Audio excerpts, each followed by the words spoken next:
Hi there and welcome back to another episode of Eye Break. I'm Dr. Luke Small from Armstrong Small Eye Care Center here in Winnipeg, Manitoba, Canada.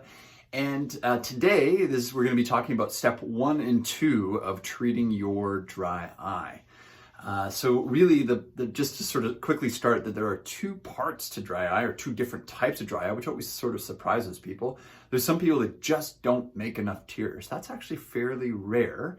But the other one, which most of us have, especially here in Manitoba where the humidity is so low in our winters, is we get what we call evaporative dry eye, or a lipid deficient or oil deficient dry eye. We just don't have enough oil in our tears like we're supposed to.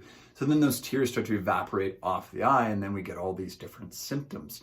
Throw in staring at a screen and it's going to evaporate even more. So one of the things that we need to do is lid hygiene. That is such a key part of dry eye these days. You'll hear that from any eye doctor that you might see, or any videos that you might watch. We talk specifically about lid hygiene. So step 1 and 2 are exactly that. We are going after your infamous Meibomian glands.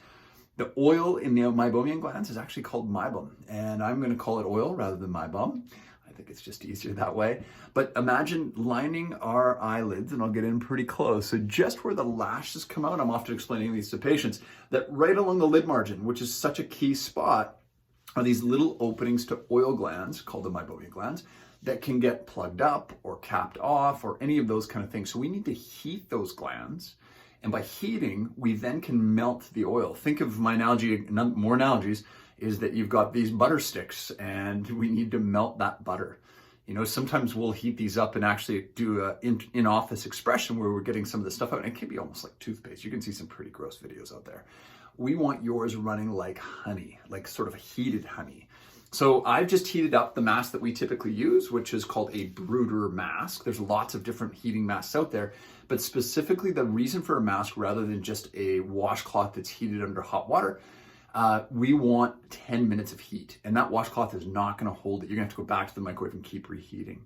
So with the brooder mask, one of the keys, 20 seconds, not 2 minutes, not 20 minutes. I've seen them almost burn. I've almost seen them light on fire. People have brought them back with holes in them because they burnt. So 20 seconds. Once you've done that, which I just did with mine, then you're going to actually double check it. I always say it's like baby's bottle testing the milk to make sure it's not too hot. Then it's almost like a spa. So this actually feels really good. People ask me all the time, when should I do this? It doesn't really matter.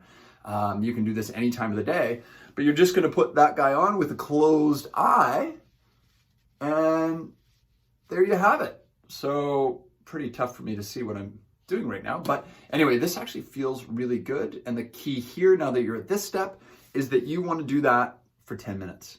Once you've got that 10 minutes away, once it's off, you've now heated those glands. We're trying to get that old oil out. So that's where part 2 comes in, and you're going to start to massage. So you're trying to, the lower lid, you're going to be massaging up, right? So you want to do a good 10 times just along there, moving that up.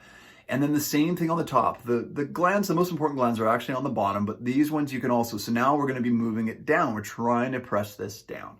Obviously doing that on both eyes, about 10 seconds on each lid. And surprisingly, you might get blurry. All that oil is going to come in there. I definitely get blurry after I do this, and sometimes people describe being blurry for a long time. Everyone's a little bit different, but that means that oil is getting out and getting into your tears. So there's step 1 and 2. Let's start with that. See how you do. Good luck. Let us know if you have any questions. Stay wise and take care of your eyes.